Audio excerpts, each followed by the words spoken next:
Hello students, this is module 3rd. In this module we shall discuss about the story of the chapter. So let's move to the next slide and see. Students, as you have been told in the previous slide that in this slide we shall discuss the story of the chapter. So now let's start the story. The narrator had lost all her near and dears during the war.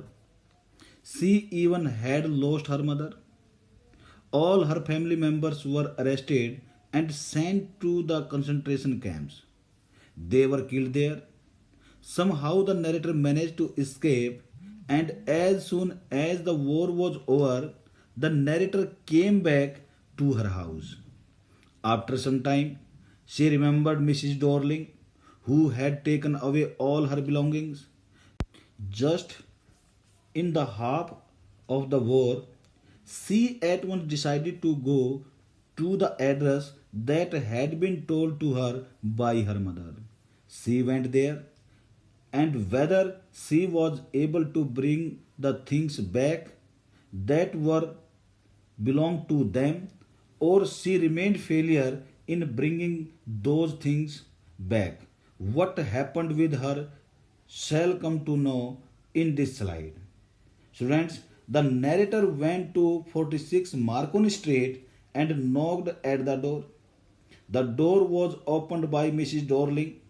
The narrator asked her whether she knew her or not, but Mrs. Dorling denied to recognize her. She didn't show any sign of recognition knowingly. It developed some doubt in the mind, and she thought she might have rung the wrong doorbell. But as soon as she noticed that Mrs. Dorling was wearing her mother's green knitted cardigan, Mrs. Dorling also understood that she had been recognized by the narrator through the cardigan. She asked the narrator whether they had come back to their house. The narrator replied saying that she was the only one who had returned and rest of the members had been killed.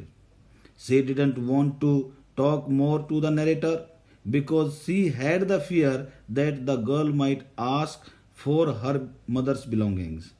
So she told her that it was not the convenient time to talk and advised her to come again. Students, in the next slide, we shall come to know whether she visited again or not. So let's move to next slide and see. Students, when the narrator was not entertained properly by Mrs. Dorling, she decided to go back.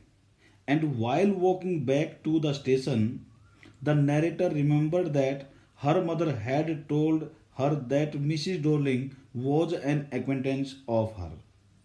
But the narrator had never ever seen her in their house.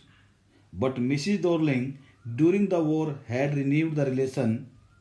After then, Mrs. Dorling started regular visits. Mrs. Dorling suggested to Mrs. S that she would keep the things to protect them if the narrator's mother had to leave the house due to war. After then, Mrs. Dorling started carrying away things from the narrator's house. All the valuable possessions, including table silver, crockery, antique plates, vases, were all taken away by Mrs. Dorling. When the narrator asked her mother about the things, she told her that all the things had been handed over to Mrs. Dorling because she would keep them safe. The narrator asked her whether she was sure that she would keep them safe.